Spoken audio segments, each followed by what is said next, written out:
Cooler ఎవరో discover చేశారు, లేకపోతే పార్టీకి సాక్షిపోతుంది.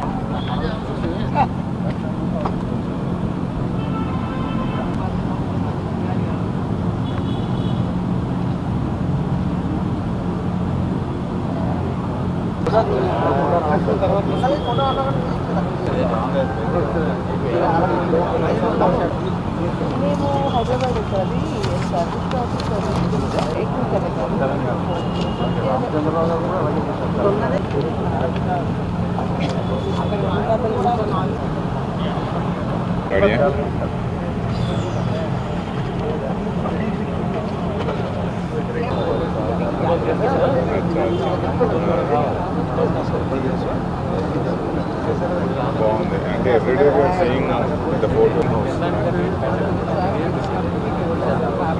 మోహన్ రెడ్డి గారు ముఖ్యమంత్రిగా అయ్యి 5 సంవత్సరాలు టర్మ్ కూడా ఇంచుమించు పూర్తయిపోయింది.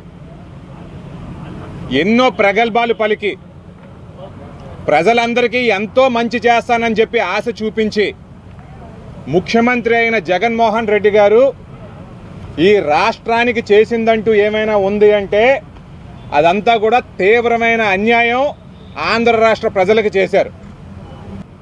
ఎక్కడ చూసినా కక్షపూరితమైన చర్యలే. జగన్మోహన్ రెడ్డి గారి ఆలోచనలన్నీ కూడా రాజకీయంగా ఎదుటి వాళ్ళని ఏ రకంగా అనగదొక్కుదామన్నది తప్ప ఈ రాష్ట్ర ప్రయోజనాల కోసం ఆయన ఒక్కరోజు కూడా ఆలోచించలేదు. నిజానికి జగన్మోహన్ రెడ్డి గారు ముఖ్యమంత్రి అయిన తర్వాత మన రాష్ట్రం దివాలా తీసింది అన్నది అక్షర సత్యం. మన రాష్ట్రం అన్ని రంగాల్లో కూడా వెనకబడిపోయింది అన్నది అక్షర సత్యం. మరి ఈ రోజున ఎన్డీఏ కూటమి ఏదైతే ఉందో మన రాష్ట్రంలో Bharatiya Janata party, Telugudesam party, Janasena party కూడా అన్నీ ఒక కలయికతో ఆంధ్ర రాష్ట్రం యొక్క ప్రజల ముందుకు రావడం అనేది జరిగింది. మరి ఈ కూటమంతా కూడా ఈ రోజున ఈ ప్రెస్ మీట్ పెట్టడానికి ముఖ్య కారణం ఈ కూటమి ఒక ఛార్జ్ షీట్ అనేది రిలీజ్ చేయడం జరిగింది.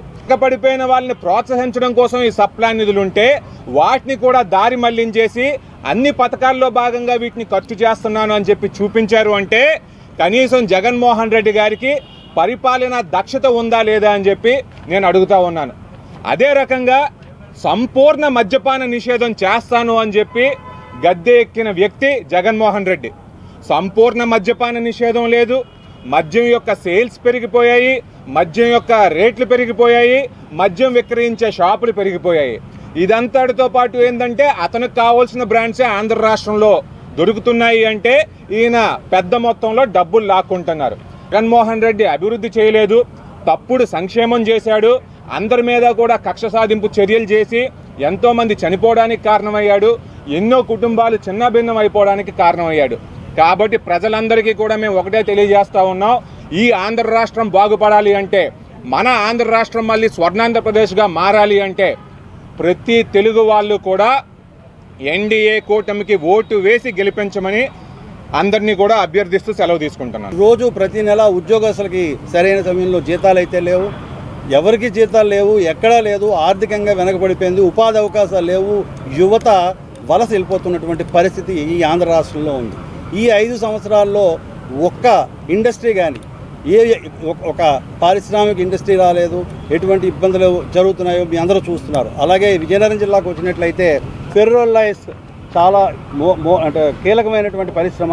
ఆ ఫెర్రో అల్లాయిస్కి విద్యుత్తు సబ్సిడీ ఇస్తానని చెప్పి ఆయన అధికారంలోకి వచ్చిన తర్వాత వాటిని ఆయనకు నచ్చిన రీతిలో ఆయన పెంచుకోవడం కూడా జరిగినటువంటి ఘనత ఈ జగన్మోహన్ రెడ్డి గారి సర్కారుదే అని చెప్పి మీకు తెలియజేస్తున్నాను. అదే రకంగా మన కేంద్ర ప్రభుత్వం ఇప్పుడు ఏదైతే డబుల్ ఇంజిన్ సర్కార్ రావాలి అని చెప్పి మనం ఒక కూటమిగా ఈ ఆంధ్ర రాష్ట్రంలో కూడా తెలుగుదేశం, భారతీయ జనతా పార్టీ, జనసేనతో మనం ముందుకెళ్తున్నాం.